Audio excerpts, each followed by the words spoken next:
delegates, and fellow Americans, I humbly and gratefully accept your nomination for the presidency of the United States.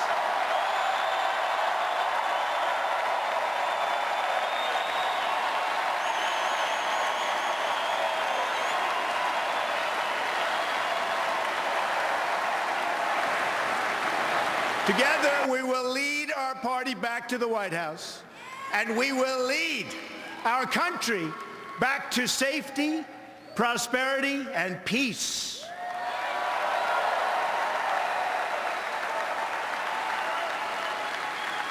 We will be a country of generosity and warmth, but we will also be a country of law and order.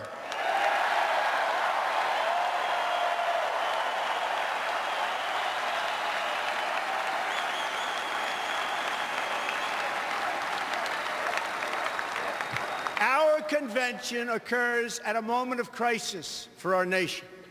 The attacks on our police and the terrorism of our cities threaten our very way of life. Any politician who does not grasp this danger is not fit to lead our country.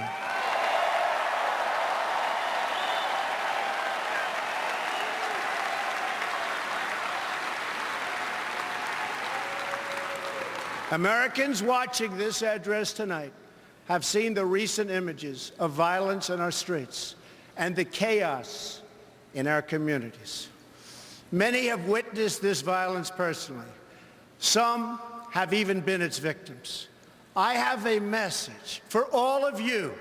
The crime and violence that today afflicts our nation will soon, and I mean very soon, come to an end.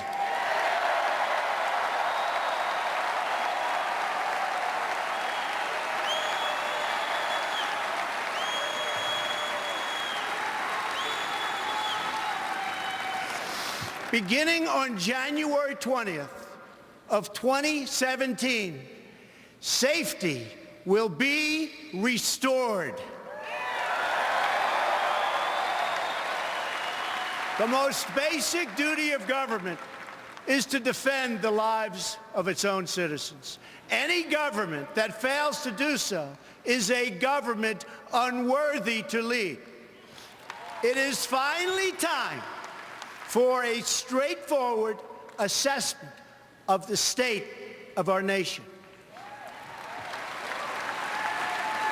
I will present the facts plainly and honestly.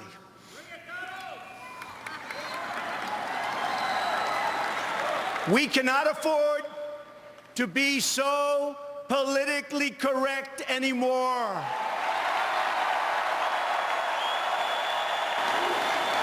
These are the facts. Decades of progress made in bringing down crime are now being reversed by this administration's rollback of criminal enforcement. Homicides last year increased by 17% in America's 50 largest cities. That's the largest increase in 25 years. In our nation's capitals, killings have risen by 50%. They're up nearly 60% in nearby Baltimore. In the president's hometown of Chicago, more than 2,000 people have been the victim of shootings this year alone, and almost 4,000 have been killed in the Chicago area since he took office. The number of police officers killed in the line of duty has risen by almost 50% compared to this point last year. Nearly 180,000 illegal immigrants with criminal records ordered deported from our country are tonight roaming free to threaten peaceful citizens. The number of new illegal immigrant families who have crossed the border so far this year already exceeds the entire total from 2015. They are being released by the tens of thousands into our communities with no regard for the impact on public safety or resources.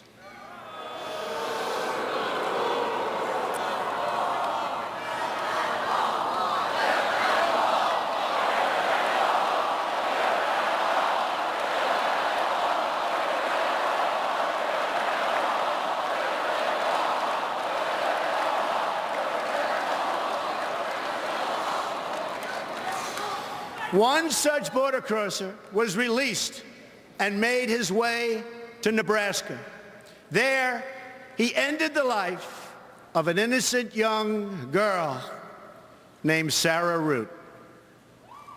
She was 21 years old and was killed the day after graduating from college with a 4.0 grade point average, #1 in her class. Her killer was then released a second time, and he is now a fugitive from the law. I've met Sarah's beautiful family, but to this administration, their amazing daughter was just one more American life that wasn't worth protecting. No more. One more child to sacrifice on the order and on the altar of open borders. What about our economy? Again, I will tell you the plain facts that have been edited out of your nightly news and your morning newspaper. Nearly 4 in 10 African American children are living in poverty, while 58% of African American youth are now not employed. 2 million more Latinos are in poverty today than when President Obama took his oath of office less than 8 years ago. Another 14 million people have left the workforce entirely. Household incomes are down more than $4,000 since the year 2000. That's 16 years ago. Our trade deficit in goods reached nearly, think of this, our trade deficit is $800 billion. Yet, think of that, $800 billion. Last year alone, we're going to fix that. We all remember the images of our sailors being forced to their knees by their Iranian captors at gunpoint. This was just prior to the signing of the Iran deal, which gave back to Iran $150 billion and gave us absolutely nothing. It will go down in history as one of the worst deals ever negotiated. Another humiliation came when President Obama drew a red line in Syria, and the whole world knew it meant absolutely nothing. In Libya, our consulate, the symbol of American prestige around the globe, was brought down in flames. America is far less safe, and the world is far less stable than when Obama made the decision to put Hillary Clinton in charge of America's foreign policy.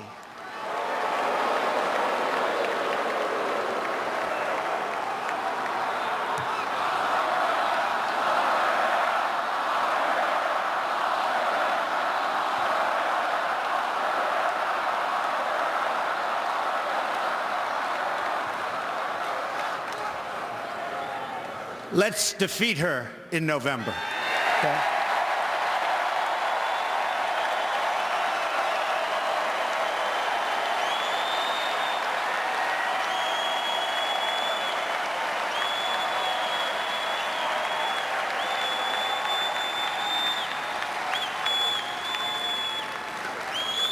am certain that it was a decision that President Obama truly regrets. Her bad instincts and her bad judgment, something pointed out by Bernie Sanders, are what caused so many of the disasters unfolding today. Let's review the record.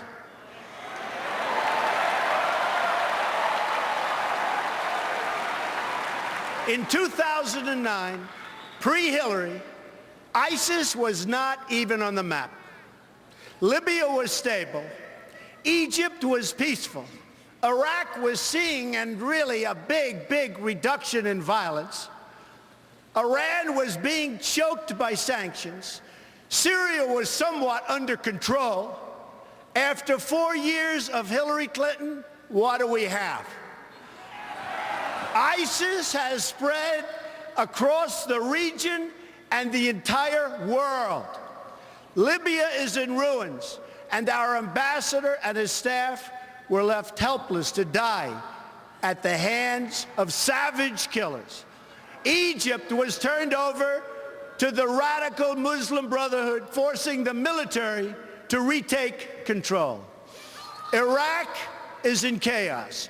Iran is on the path to nuclear weapons. Syria is engulfed in a civil war, and a refugee crisis now threatens the West.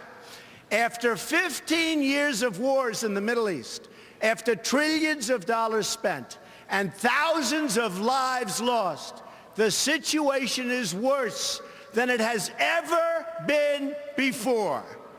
This is the legacy of Hillary Clinton: death, destruction, terrorism, and weakness.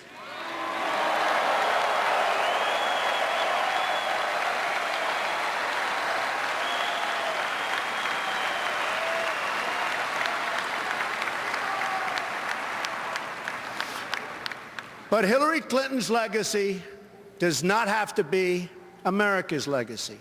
The problems we face now, poverty and violence at home, war and destruction abroad, will last only as long as we continue relying on the same politicians who created them in the first place.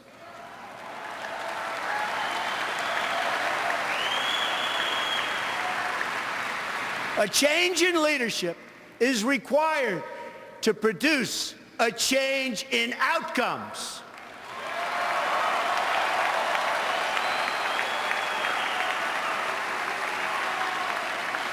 Tonight, I will share with you my plan for Action for America. The most important difference between our plan and that of our opponent is that our plan will put America first.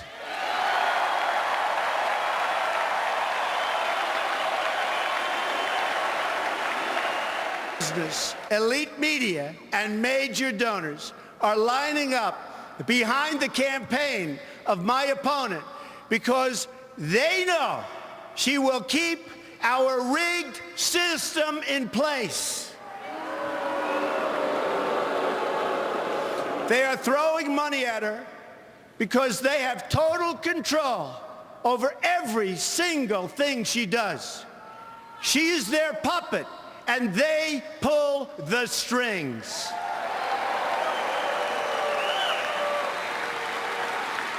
That is why Hillary Clinton's message is that things will never change, never ever.